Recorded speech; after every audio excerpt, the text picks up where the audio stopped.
इसलिए कभी हम लोग कहते हैं ना कि खाना खाते समय हिचकी अगर आती हो तो लोग कहते हैं कि वो याद करता।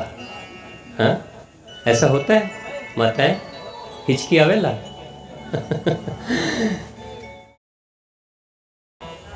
आप किस भाव से प्रभु को याद करते हैं, माता रानी को याद करते हैं, वो भाव ही गहरा होता है। शरीर की सीमा होती है।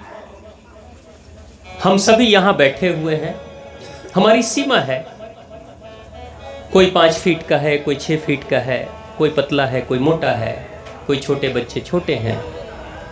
लेकिन आपके भाव की कोई सीमा नहीं होती। उसका विस्तार कहां तक जा सकता है ये आपको भी पता नहीं चलता। ऐसा विस्तार होता है, ऐसा विकास होता है इसमें। यही कारण है कि कई बार आपने देखा होगा कि आपका बेटा, आपकी बेटी कहीं दूर है और आप घर में हो और आप उसे याद करते हो और उसका फोन आ जाता है।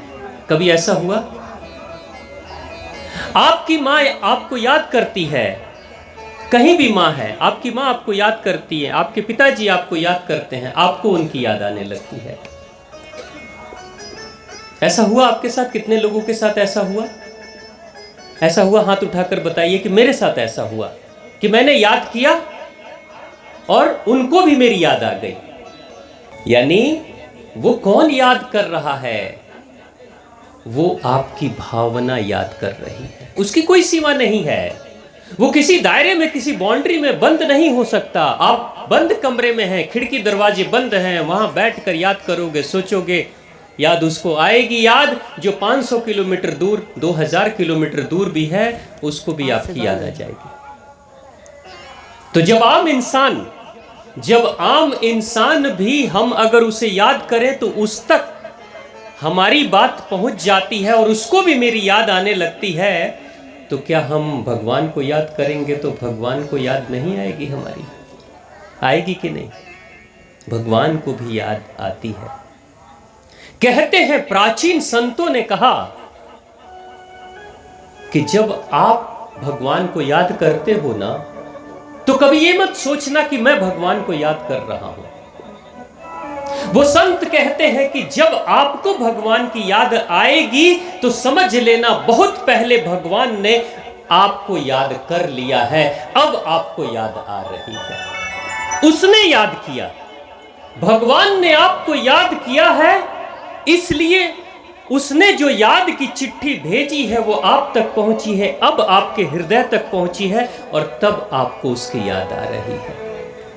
यानी भगवान के इच्छा के बिना हम उसको याद भी नहीं कर सकते। यह जो कथा का आयोजन हुआ है, इस सत्संग का आयोजन हुआ है, आप सबने मिलकर किया है, आप सबके सहयोग से हुआ है। पट्टी चक्र गोपी के सभी ग्रामीणों, माताओं, बहनों के सहयोग से हुआ है। आपने किया है या वो कराना चाहता था? आपको उसने माध्यम बना दिया। अमित बाबू को माध्यम बना दिया, सभी भाई बहनों को माध्यम बनाया, बोला कि हमने तुमको चुना है, आप सब मिलके करो। अब जरा सोचिए, मैं अपनी तारीफ करूंगा तो कैसा लगूंगा? लोग क्या कहेंगे? अपने मुंह मियां मिट्ठू बोलते हैं ना। अब भगवान अपनी तारीफ खुद करेंगे तो कैसे लगेंगे? तो भगवान अपने भक्तों को चयन करते हैं और कहते हैं, कभी मेरी भी तारीफ करो, क्योंकि तारीफ करने से सुनने वाले को खुशी मिलती है। जब शिकायत सुनने वाले को दुख हो सकता है, तो तारीफ करने से खुशी भी तो मिल सकती है ना। तो हम सभी 9 दिनों तक जब उनको याद करेंगे तो खबर उन तक पहुंच जाएगी। एक बार एक साधु था, बड़ा बुजुर्ग साधु। वो भगवान को कभी बैठ के पूजा नहीं करता था। साधु नाचता था, गाता था जंगल में और भगवान की पूजा करता था। लोग कहते थे दूसरे संत कि कैसा है ये, न धूप न अगरबत्ती, न दिया न दीपक न मूर्ति न फूल न प्रसाद, कुछ नहीं चढ़ाता और सुबह से शाम तक भगवान का भजन गा गा कर नाचते रहता है। अरे तेरे इस नाचने से भगवान नहीं प्रसन्न होंगे। दूसरे संतों ने कहा तेरे नाचने से भगवान प्रसन्न नहीं होंगे, तू जिंदगी भर नाचते रहेगा, भगवान प्रसन्न नहीं होंगे।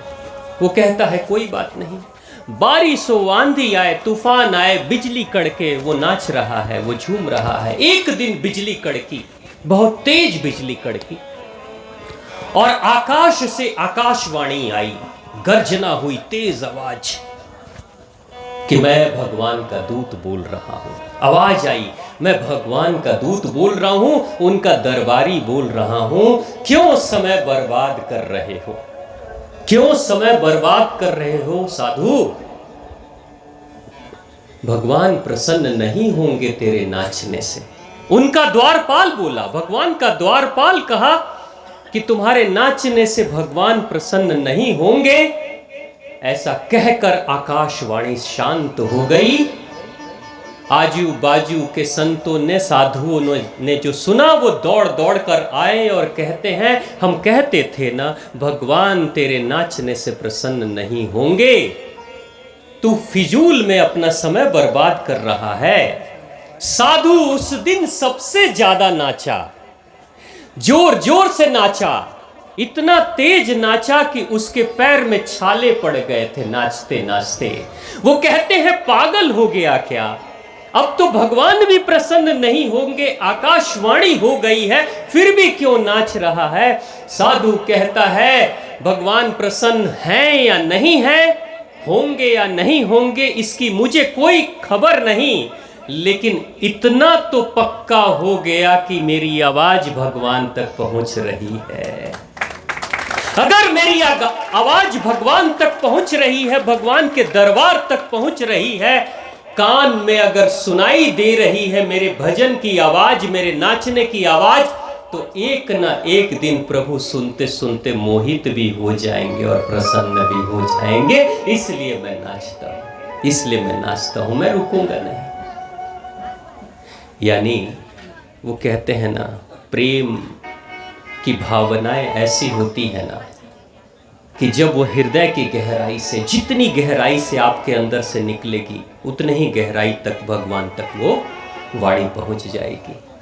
आप और हम सभी 9 दिवस 9 दिन, अगर हम भी चाहते हैं कि मेरे भी भगवान, मेरे अंदर के भगवान जगे, भगवान कहीं बाहर नहीं है, सबके अंदर बैठे हैं, लेकिन सोए हुए हैं, जगे नहीं हैं।